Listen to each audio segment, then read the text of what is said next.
Good evening.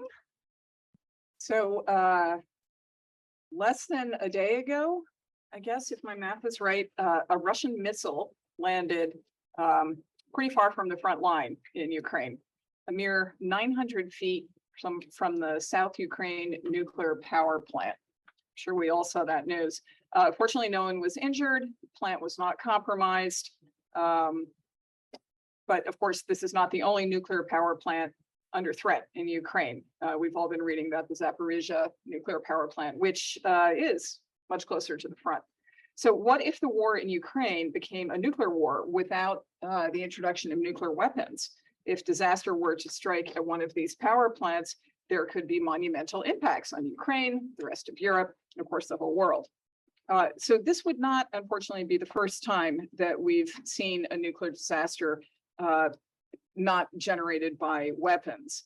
So as tonight's speaker, Serhii Plokhy, explains in his book, Atoms and Ashes, there are quite a few examples of accidents at nuclear power plants, from well-known incidents like Chernobyl to lesser-known incidents like the Windscale fire. At the same time, because of current threats to global fossil fuel supplies and concerns about climate change, many of us are taking a second look at nuclear power. So just how safe are nuclear power plants and the regimes that govern them? That's what we're going to talk about, along with a lot of other things. So good evening again, everyone. I'm Mary Eintema. I'm president of World Boston, and it is really a pleasure to welcome you all to Chat and Chowder, not only here in this room, but also online. And so we're happy to be with all of you tonight, wherever you may be. Right away, I want to thank our host, James DeBellis, and our friends here at Foley and Lardner for their kind hospitality and their cool art. I also want to shout out Natalie Mace, our Director of Operations and Global Engagement, who is doing everything to make this event happen, along with other great World Boston colleagues here, whom I hope you will meet. So a couple of reminders. As you may know, our mission is to foster international engagement and global cooperation. And whether they're virtual, back in person, or hybrid, our programs will always probably change, but that mission persists. So thank you for being here and being part of this mission. You can learn more about us at worldboston.org, where you can also support our work financially. And now, we're very happy to be here tonight with Serhii Plokhy, who will discuss his book, Atoms and Ashes, A Global History of Nuclear Disasters. We were just reminiscing. I think the last time that you spoke for us was in 2015. If anybody can think back that far, shortly after the invasion of Crimea, which at that time seemed like the worst thing in the world. That was a while ago. Anyway, Serhii Plokhy is a Mikhailo Hrushevsky Professor of Ukrainian History and Director of the Ukrainian Research Institute at Harvard, and is a leading authority on the history of the Cold War. He teaches on early modern and modern East European history that engage problems in the history of Ukraine, Russia, Belarus, Poland, and Lithuania. His research interests include cultural and intellectual history of Eastern Europe, with an emphasis, of course, on Ukraine. So, Professor Plokhy, thank you very much for joining us tonight. And I now literally pass you the computer with your slides. Okay, excellent. Well, first of all, thank you for this introduction, and thanks for having me back 7 years later. Yeah. Right. What I'm going to talk about will be about this book, but certainly about the nuclear energy more globally and in the context of the current war in Ukraine that started back in 2014. It didn't start in February of this year, so it's a continuation of the war that began then. And we'll be happy to answer whatever questions you might have in the context of this themes. So this is the book that you see right there, Atoms and Ashes. And it started with my interest in Chernobyl, and it ended really in terms of me sending the manuscript to the publisher during the first couple of days of the all-out Russian invasion of Ukraine with the news about the takeover on the first day of that invasion of the Chernobyl nuclear power plant.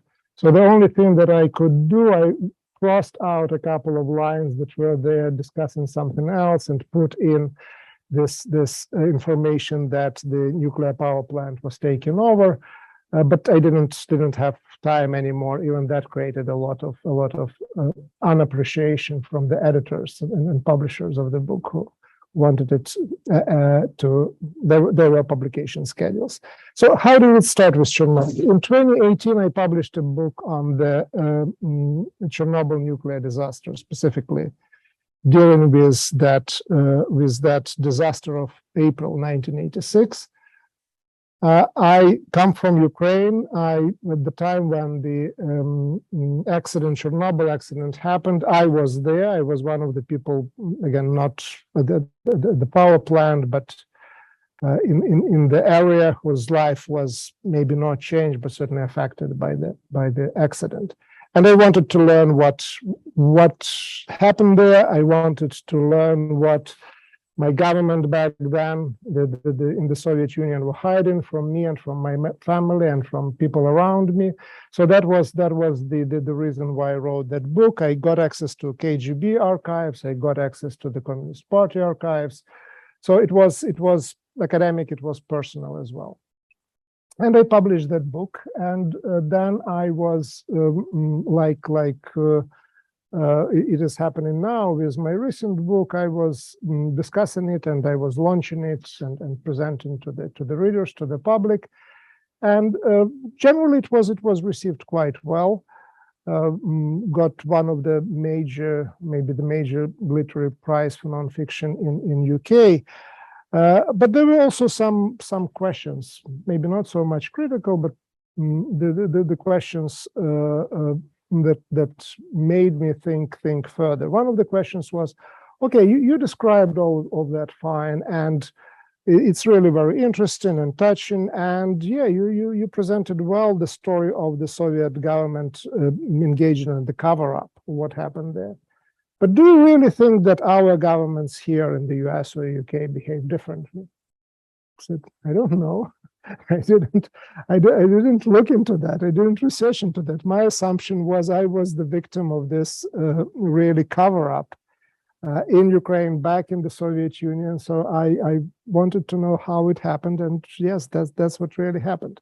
But I thought, okay, if I don't have this answer, it maybe would make sense for me to research that.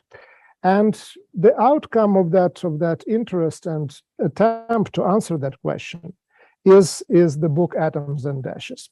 So what I do here, again, that's illustration from the Netflix. Was it Netflix? HBO? Sorry, it was HBO. It was HBO Sky miniseries on Chernobyl. Again, the key character,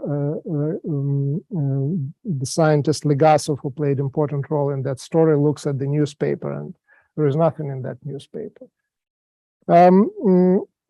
So I looked at the 6 accidents that are discussed in this book. The first one is the Bikini Atoll, March of 1954, the test of the first nuclear. Not nuclear, but the first hydrogen bomb.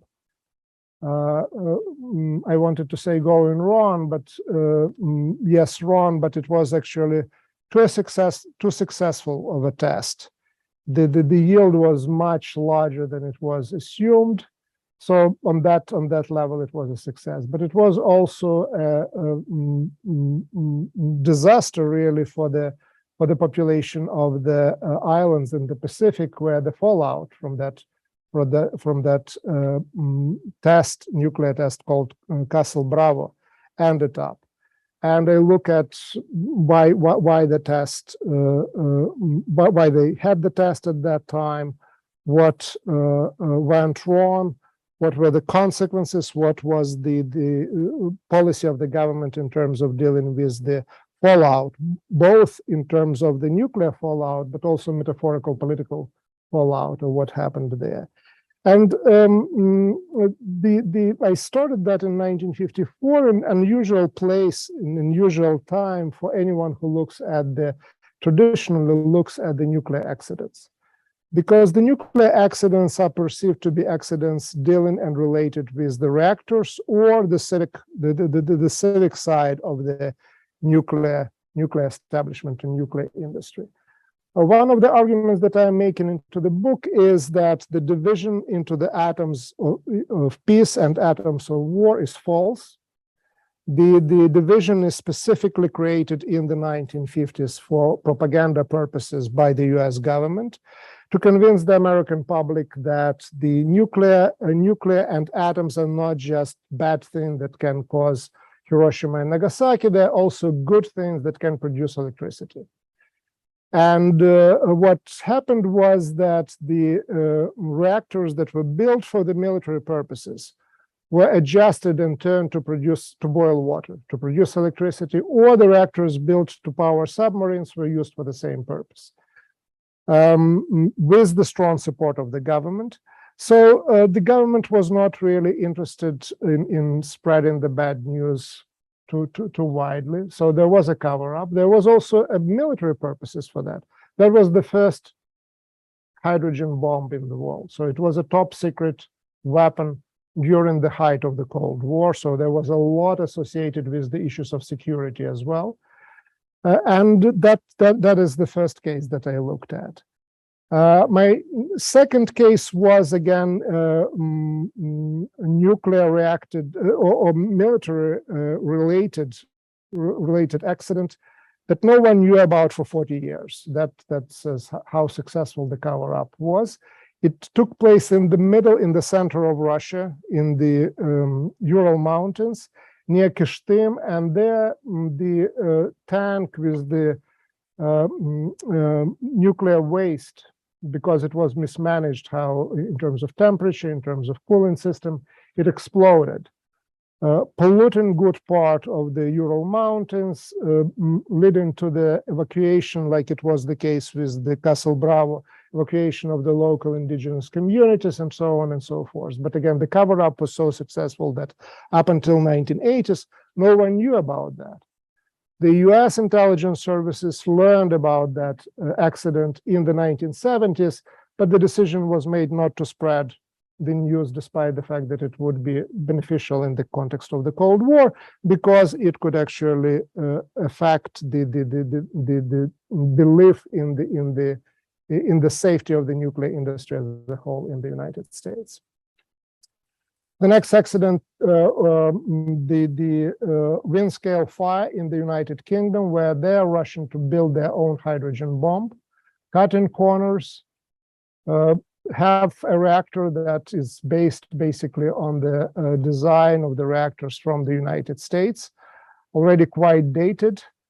So they're pushing the envelope. At the end, they get a fire in the graphite reactor. In that sense, it was as the barricade design was the same to the Chernobyl, in a sense that graphite was used as moderator in that reactor, and graphite catches fire. So that's the Windscale fire, and then we have the Chernobyl fire. At least that's about graphite catching fire and burning.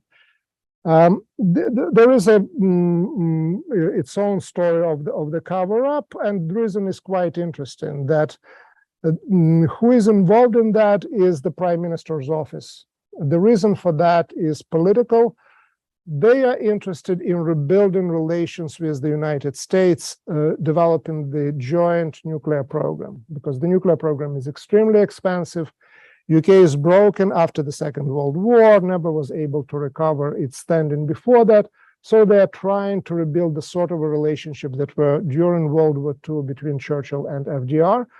For that, they have to show that actually UK is a reliable partner, that UK has a knowledge and skills that they can share with the Americans, and in that way actually rebuild the relationship. American type reactor getting fire in UK is not exactly what the Prime Minister wanted at that time. And indeed, they appointed a special commission that pointed finger not at the technology, but at the personnel, they got the American cooperation at the end, and they exploded the hydrogen bomb a few months later after this Windscale fire. The 3 Mile Island accident in 1979. This time it's no direct relation to the military, except that the design of the reactor is, of course, the adjusted reactor. The basic design is the recover reactors used for powering submarines, and the situation of close to meltdown emerges. Very interesting relationship between the different levels of government. Here you see President Carter, who is generally was running for the office as a peanut farmer. That was the idea. He was close to people.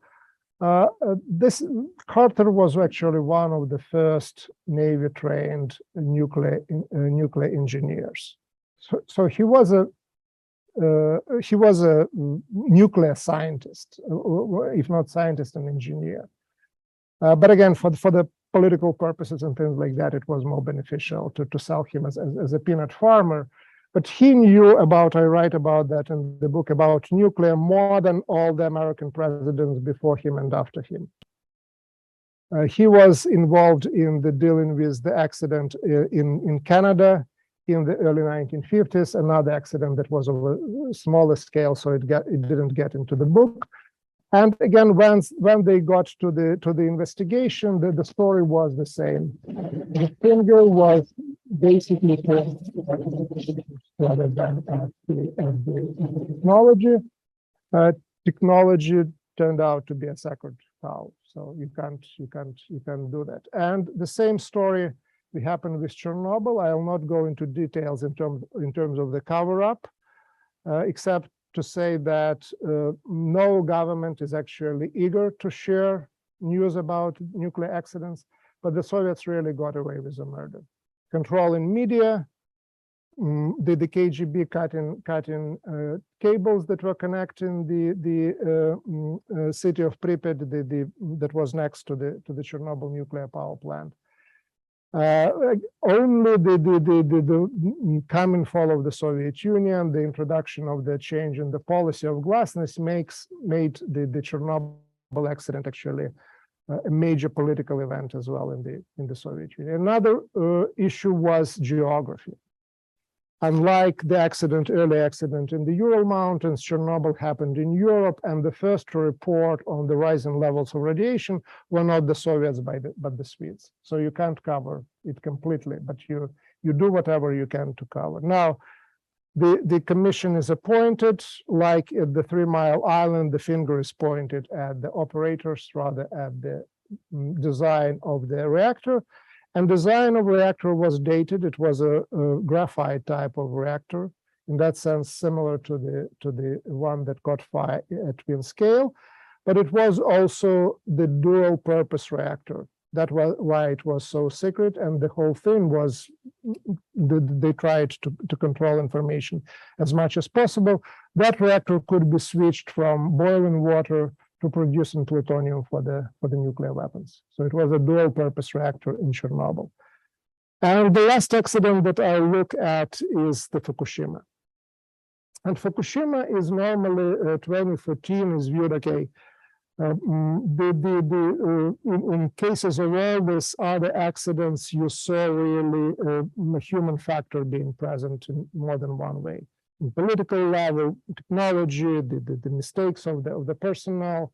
Here it's the gods who, for whatever reason, decided to attack the nuclear power plant with the tsunami and the earthquake. Yes, this is all true, with one exception, that in Japan, where earthquake of some proportion happens every third day, every single reactor that they built was built on the shore. So like the reactor here near the Cape Cod that was in 2019 was decommissioned, and now the debate is whether the radioactive water from that reactor should be released into the Cape Cod Bay or maybe not. So that's what is that's what is the current discussion. Now, why did they build every single reactor in the earthquake prone country on the shore? The reason is simple: to save money. Then you don't have to build a cooling pond. You can actually dump the hot water into the ocean, and you can take the cold water. So you're saving money, because the nuclear industry is about, it started certainly as an idea to prove to the American public and the world as large that atoms actually can produce also good. They're not just another way to produce a major explosion and blow up the world. But at the end of the day, they have to make money, right? It's business. So, and it comes with all sorts of things that comes with business, with competition, with trying to cut costs, and again, building reactors without confinement in the Soviet Union. That was the way to cut the costs. To building reactors on the shore in Japan, that's the way to cut costs, and so on and so forth. So the point is that in each of these accidents, there is a human factor. And when we look at the future, and climate change is a huge issue. And the question is, why not to go nuclear? Today, in the United States, 20% of all electricity is produced by nuclear. Worldwide, so whatever ecological damage was done by building those reactors, already done. We have roughly 20% of our electricity received today in the United States in an ecologically friendly way. There's one condition: we don't want accidents. If accidents don't happen, this is the cleanest sort of energy and electricity that we can get at this point, or at least on par with solar or with wind. And remove this 20%. Where will we go? We'll go to coal, the same way like the Germans did after Fukushima, when they decided to stop operating all of their nuclear reactors. So the issue with the nuclear are the accidents. Exactly what I'm discussing here. I'm discussing 6 largest accidents. There are hundreds of them. They're happening, or not exactly on the daily basis, but quite regularly. Most of them are predicted, and they're part of there are ways to deal with them. Others are not the accidents that anyone could foresee or predict, but they would be somehow managed at the earlier stages before going all the way to this largest 6. The question is whether we can manage nuclear without the accidents. And my argument in this book is that basically it's impossible. It's impossible. What book discusses mostly are issues related to politics, to safety culture, to human error. But there are also such things as so-called normal accidents, which happen in the complex systems. And nuclear industry is the most complex way of boiling water that the humankind was able to come up with. So it is very complex. You can't really predict. They learn from every accident, and then the new accident comes and hits from the side that no one actually expected that to do. So there is a math involved in thinking, okay, how many hours of the working of the nuclear industry, and how many accidents would happen. So the argument of my book and the way how it was written is not that we have to abandon nuclear industry altogether. What the Germans did is an example that it's not a good idea because you go to the fossil fuel immediately. But on the other hand, the chances of the major nuclear accidents happening in the future are there, and we have to admit that. So to a degree that we are getting into the car and we understand that the accident can happen, and we manage that. But we have this knowledge that accidents happen. They're being reported on TV. They're reported in news.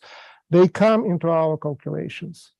So my book and my argument is that, okay, these are the accidents that happened. The political and other reasons that were behind them are still with us today. And I can go more into that in more detail. So if we make this decision about continuing with nuclear or going nuclear, we have to count that and into our calculations. And last, going back to Chernobyl and to the year 2022. I just said that each time the accident happens, the commission is being created. Wherever they're pointing fingers, we all, the industry, but we all also as humanity try to learn from that and not to repeat those mistakes. And to our credit, in most of the cases, those lessons are being learned and the next major accidents doesn't happen according to the scenario that the early accidents did happen. So this is good. There is a learning curve. And most of the accidents are happening during the first decades of the development of the nuclear industry, not later. But then another accident comes and it hit from where you didn't expect. And that's the story of accidents now in the making in Ukraine, where the war for the first time came on the side of the nuclear sites like Chernobyl or the South Ukrainian nuclear power plant. Like Zaporizhia, South Ukraine nuclear power plant, and before that, the takeover of Chernobyl. And we're absolutely unprepared on any possible level dealing with the situation that presented itself since February of 2022. There is no really international law regulating these things. The last piece, the major piece of law in that sense comes from the late 1970s, where the nuclear power plants are treated on par with the hydroelectric power stations and dikes and so on and so forth, where it is said that it is prohibited to attack them by the military, except if the other side uses them for its purposes, it becomes a legitimate target. So theoretically, anyone on the whatever Ukrainian or Russian side, the officer uses electricity to boil water or something like that, theoretically it's already in the benefit of that other army. So they're using electricity to light up their barracks or something like that. Automatically, it's not like the nuclear power plant becomes a legitimate target, but there is an escape clause. There is a loophole through which anyone can go. On the other level, we're institutionally not ready and not prepared to deal with cases like the Zaporizhia nuclear power plant or the South Ukrainian nuclear power plant. The agency that is there is International Atomic Energy Agency, the IAEA, which was created with the idea of promoting atoms for peace. The goal of the agency, it's created in the late 1950s, to go to the countries and say, okay, there is non-proliferation in terms of the spread of the knowledge about nuclear weapons.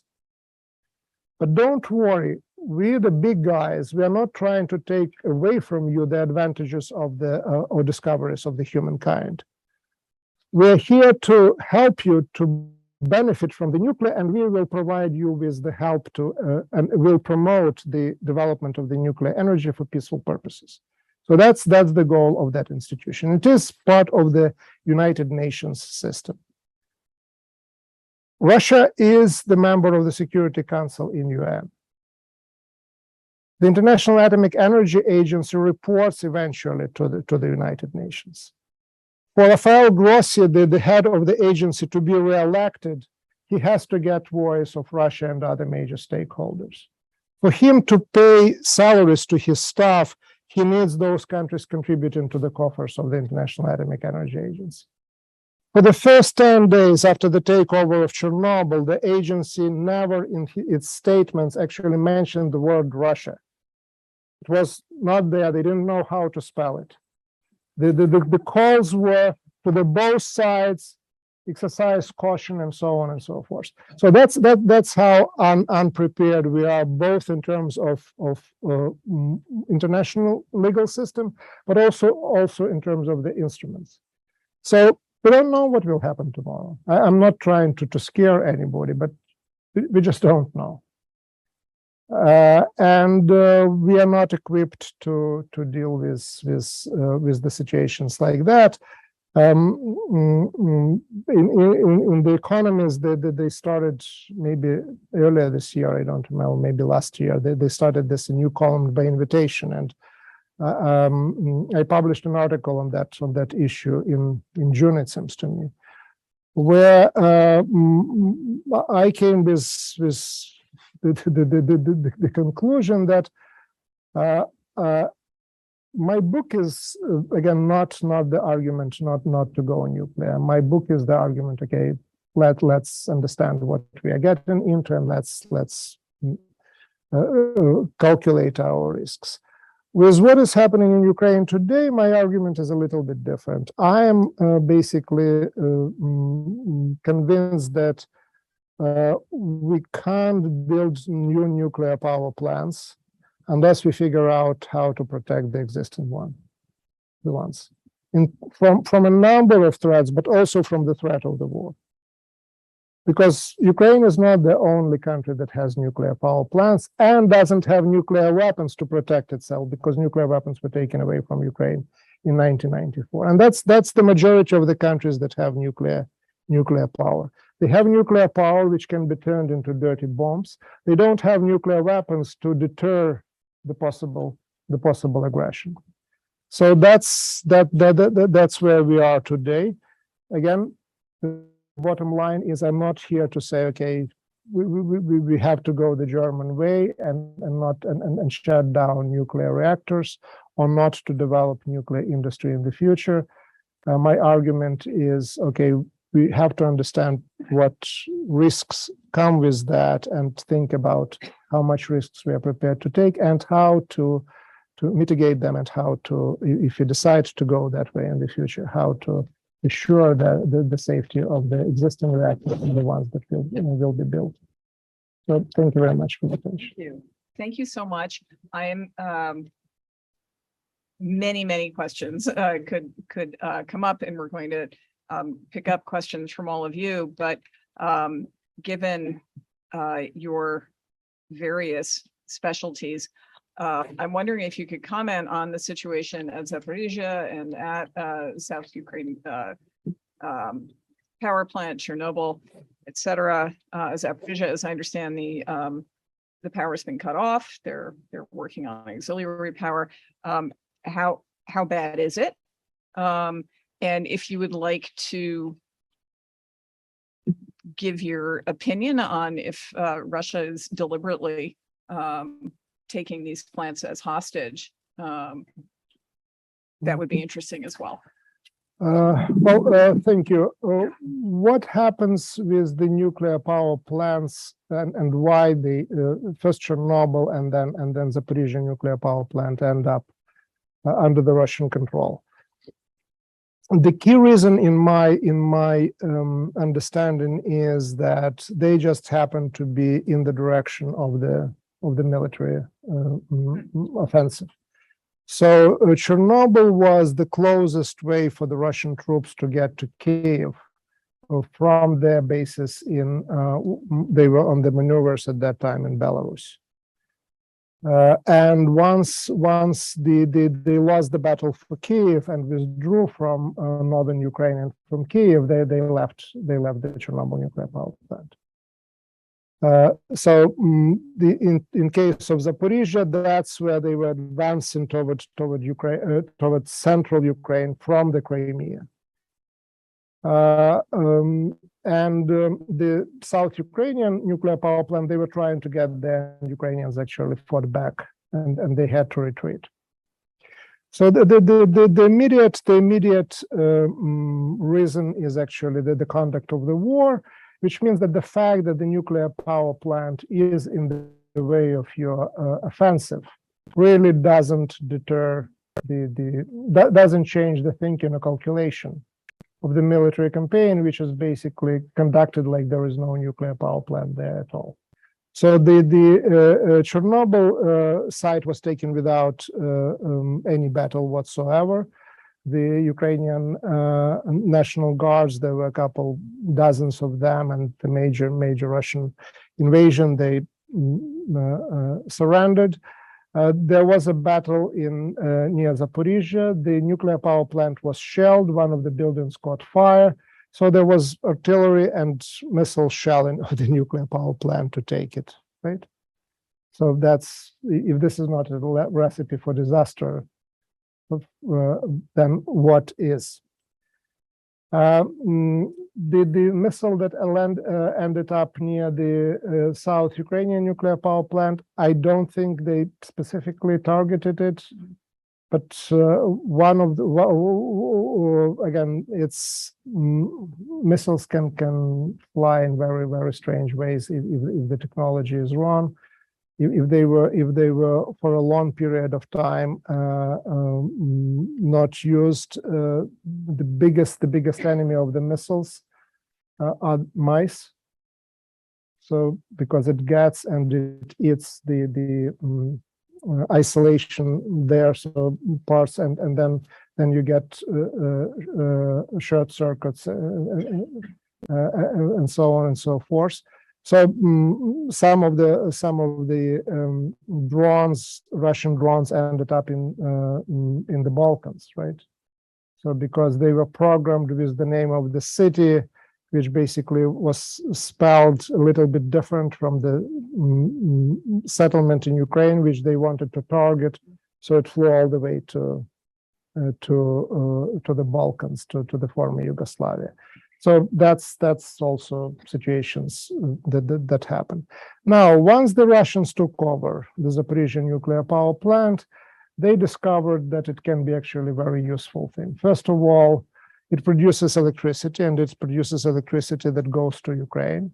So they decided, why not to switch this electricity to the Crimea and to the Russian-occupied areas and cut off Ukraine. Six nuclear reactors, the largest nuclear power plant in Europe. So why not? They're taking Ukrainian grain. Why not take Ukrainian electricity? So that's one thing. Second, the nuclear reactors and the areas designed already in the way that it serves as a perfect fortification. You can put there your military, and they would be like in a castle, right? The enemy probably would not be shelling you. That's why they're bringing in the equipment, they bring the armaments, they bring the ammunition, all on the territory of the Zaporizhzhia nuclear power plant, because it is safe. And then again, if you trust Ukrainian side, and in this particular case, I certainly trust what Ukrainians are saying, because there is starting, once Ukrainians announce their coming offensive in southern Ukraine, and it started in late August. The shelling of the Zaporizhzhia nuclear power plant and the city of Enerhodar that is next started. The Russians are saying that Ukrainians are shelling the power plant. The Ukrainians are saying, actually, we're not doing that. It's our territory. If something happens, it's our population. We are not interested in that. So the interpretation that I accept why it is happening and what is happening actually, Russia is shelling the plant and in particular the city, with the idea actually to convince Ukrainians for a ceasefire, or to convince the West that the situation is too dangerous and influence the West to stop supporting Ukraine with the weapons, because that can eventually lead to the nuclear disaster. So the point is there, let's have ceasefire now and today. What that means? That means that Russia maintains control over the territories that were captured by Russia today, conducts referendum. They just announced today. They announced today that on the 23rd.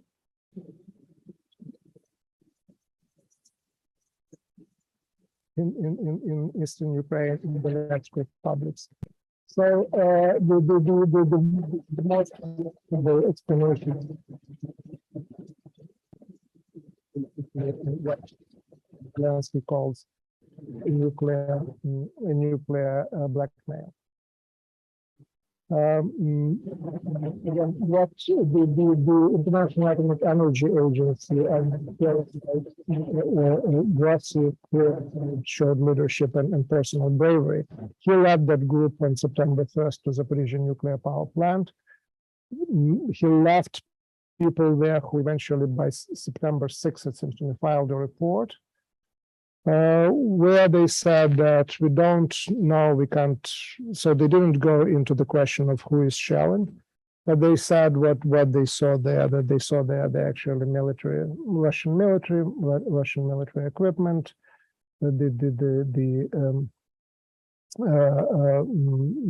vehicles and so on and so forth. The Russian response was they're there to protect the station.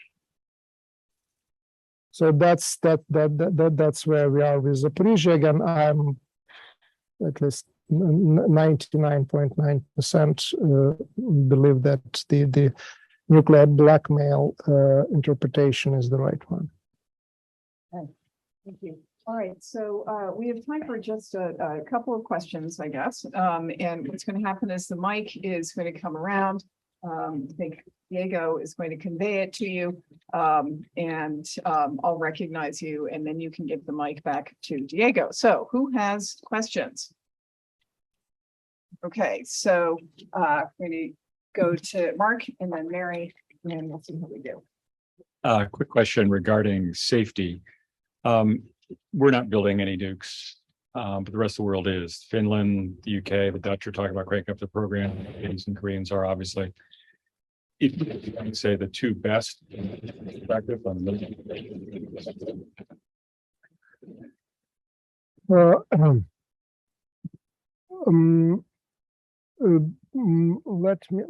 let me check what I'm saying here. No, in terms of US not building nuclear power plants, it's okay. Yeah, February 9, 2012, the US Nuclear Regulatory Commission so voted to commission, it seems to me, two new reactors, right? Again, I don't know where exactly the whole thing is now, but that was a historic vote because that was the time that the new construction was approved after more than 30 or 40 years, 1999. So the US is certainly not anymore of building. The China is there. The new frontier is the Middle East. That's how General Flynn got in trouble about promoting the joint projects with US and Russia for building nuclear power plants in the seismic and politically very, very unstable region. North Koreans are building so In the last 5 to 6 years, it seems to me all major companies involved in the nuclear industry went bankrupt.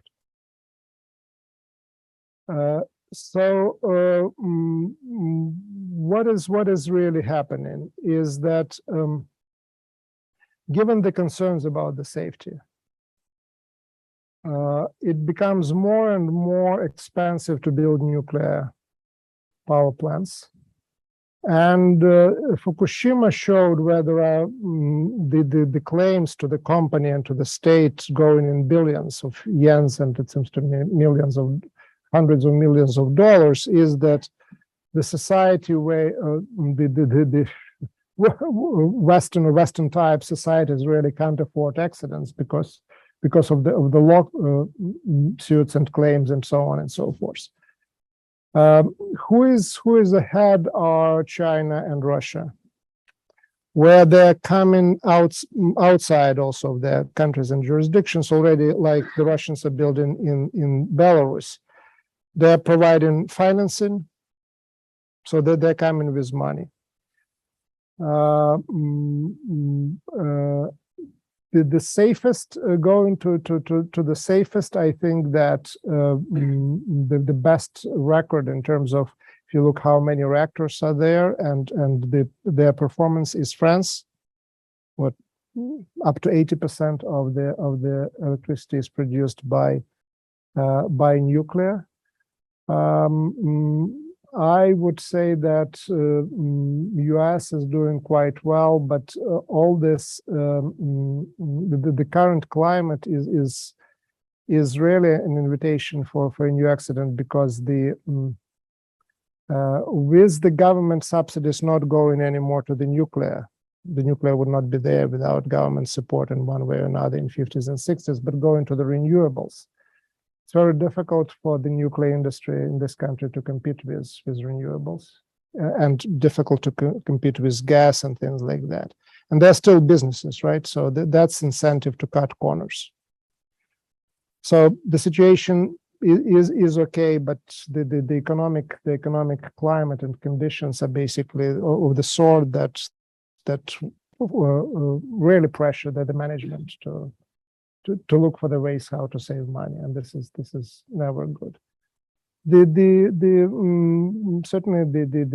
the worst record would be with Russia, and it seems to me still between 5 and 10 reactors of RBMK reactors, Chernobyl type reactors, are still working in Russia today. So those are, at least from my perspective, again, I'm not a nuclear engineer, I'm a historian. But from my perspective, those are the most dangerous reactors operating in the world. They're on the territory of Russia today. They're phasing them out.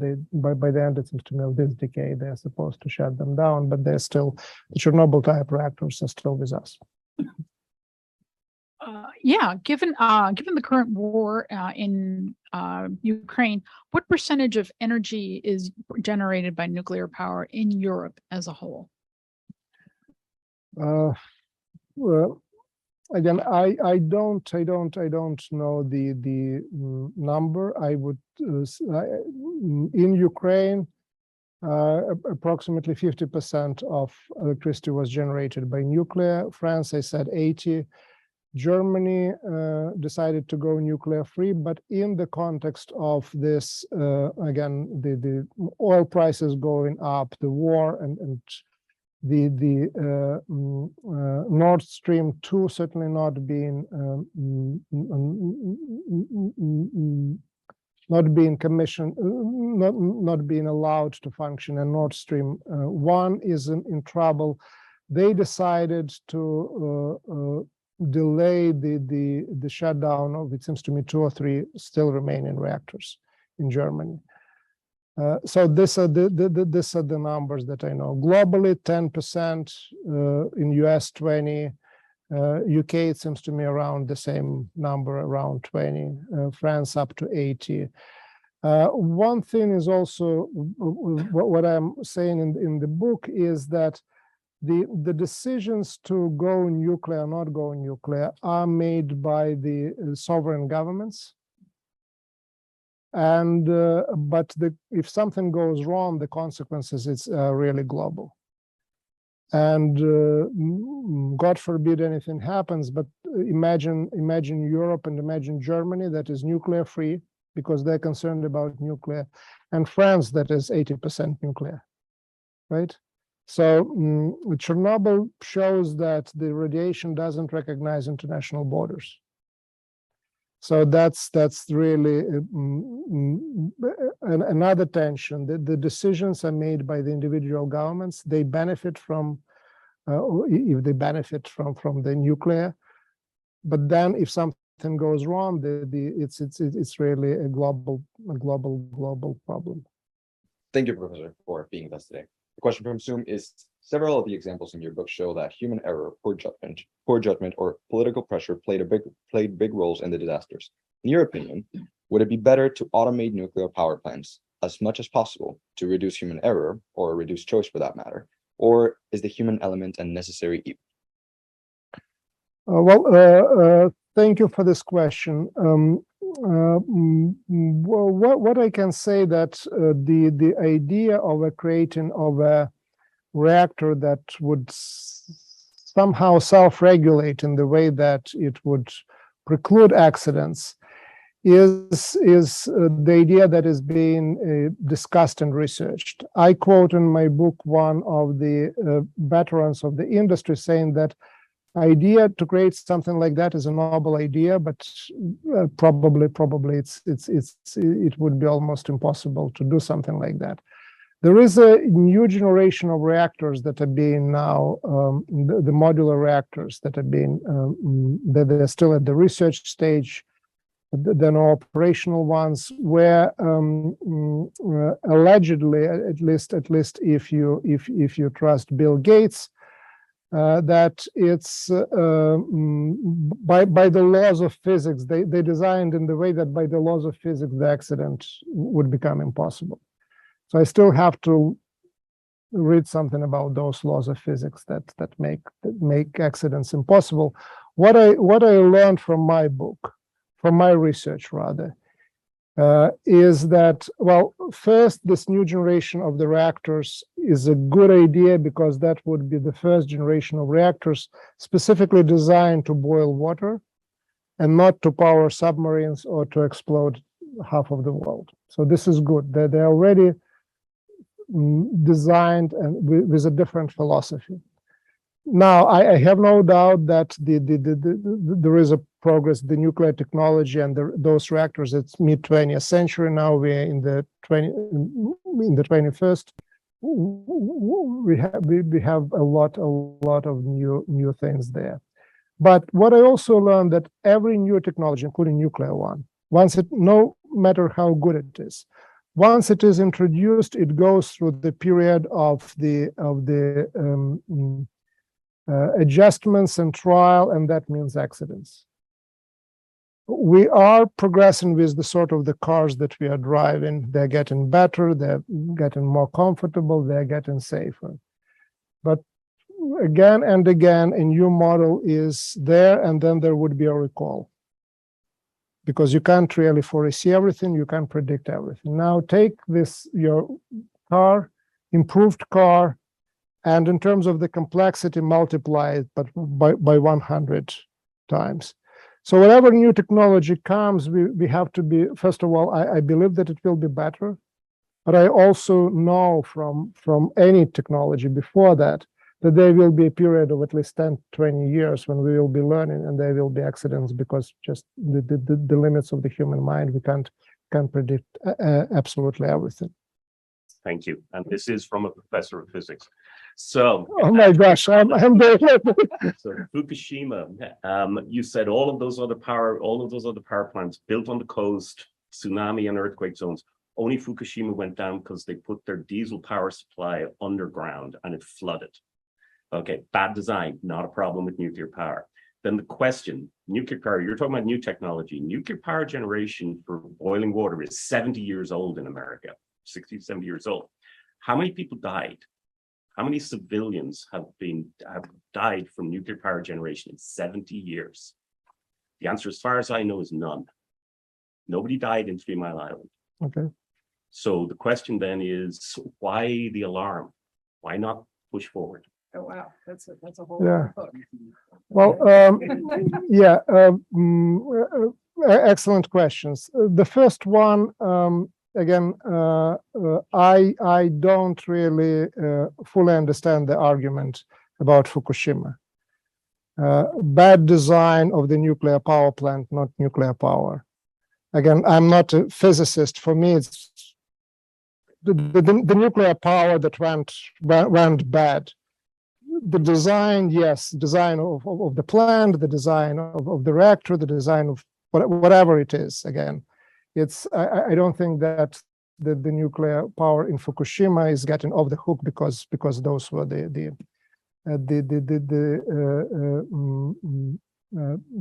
design of a particular plant. Now, in terms of the death of people in the United States, we have again the 3 Mile Island situation and 3 Mile Island case there, with the up to 140,000, it seems to me, being evacuated. So it was a big scare and so on and so forth. Now, the trick is that the nuclear, and there was no accidents of that sort in France as well. So, and in France, they believe that they should continue.